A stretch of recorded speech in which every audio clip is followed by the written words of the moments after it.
Dlala ngomsebenzi mfowethu. Musa ke, Musa ukudlala ngomsebenzi. Ezinsukwini zabogogo kwakulungile. Sasibusa sikhomba ngophakathi sidla ngodala. Nazo inkanyezi enhle nazo zonke yalandelwa izazi zivele mpuma. Come, darling, come on. Yes. Well, calling up animals is usually confined to call your dog, isn't it? But there's a remarkable conservationist, a man in KwaZulu-Natal, who communicates with elephants. Lawrence Anthony is calling his elephant herd.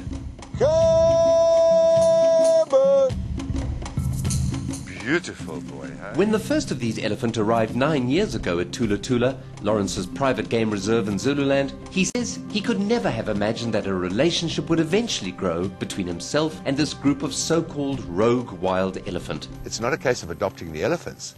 It's being patient enough until they adopt you. After hearing of the alleged brutal taming of elephants near Brits in 1998, Lawrence made an unsuccessful attempt to acquire some of these unfortunate animals, as they had already been placed in various game reserves. He then heard of elephants from Mpumalanga, which were in desperate need of a good home. The 7 elephants were the remnants of 2 wild herds. They had become problem elephants. If I didn't take them, they were all going to get put down. So I said, sure, absolutely, we'll take them. So we took them, and that started a sequence of us taking elephants with problem backgrounds. He showed us what remains of the boma the elephant were first ushered into after arrival at Thula Thula. But it didn't take the stressed jumbos too long to break out. Lawrence's wife, Francois, remembers flagging down local villagers on the road in the frantic search to find the lost elephant. And I asked these people, by any chance, you wouldn't have seen 7 elephants? And those people were very polite. They look right, and then they look left, and they say, no, madam. Thankfully, rangers close to Umfolozi Game Reserve intercepted the elephant and returned them, but with a warning. If it happened again, they would be shot. He realized he had to try something radical if he was going to save them. His plan? To stay with the herd until he could figure out a way to rehabilitate them. We were here for about 3 weeks. 3 weeks solidly. I mean, we didn't leave here. Were you just going on instinct? You had no training or... That's correct. Was the authorities just said, don't have anything to do with the elephant when they're in the boma. Just leave them. And last time we did that, they broke out. So I figured, somehow they have to learn to trust at least one human being.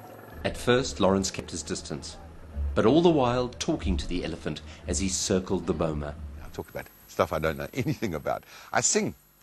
And they get used to the presence, and they see that the presence is benign. The atmosphere was almost malignant at first. Having been subjected to the trauma of culling and then translocation to a strange place halfway across the country, these elephants were angry and anxious. But after weeks of work, Lawrence said everything suddenly changed. Everything had gone calm. And the matriarch walked up to me, up to the fence, and by then I was standing close to the fence, and she approached me and I backed off, and she stood there very benignly, ears down, and, great emotion around her. And eventually I stepped forward to the fence and she put her trunk through and touched me through the fence. And I thought, well, that's it. We've done what we have to do. There's no more I can do now. I'll let them out. And we let them out. Since then, the elephant have settled into the beautiful viewing herd they are today.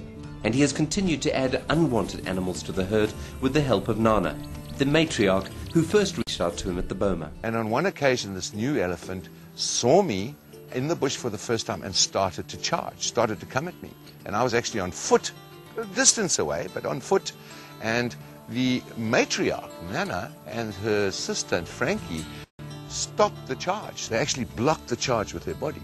And they did that a couple of times. And over the years, that's happened often now. They will actually discipline and teach the new elephant that I'm okay to have around. It's very interesting. Come, Papa. Yes, my baby. She's a little The connection between Lawrence and his elephant is so deep that they will often approach him when he is alone in the bush. And on occasion, will answer his call as we were privileged to experience firsthand. Using a sound that grew out of his conversations with the elephant while they were still in the boma, Lawrence called out to the herd. Within minutes, they approached. We quickly went back to the safety of our game vehicle.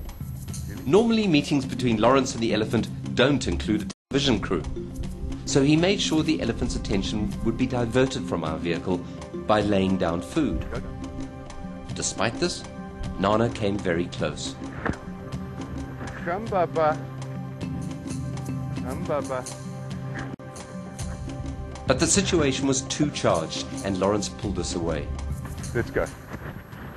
This is Nana. This is the matriarch. It's just too frantic. We've got people in here, 2 Land Rovers. Normally with her, she'll stand here and she'll stay with me for a long time. You might think that they're domesticated, but when they get close, you realize that these are genuinely very big, wild animals.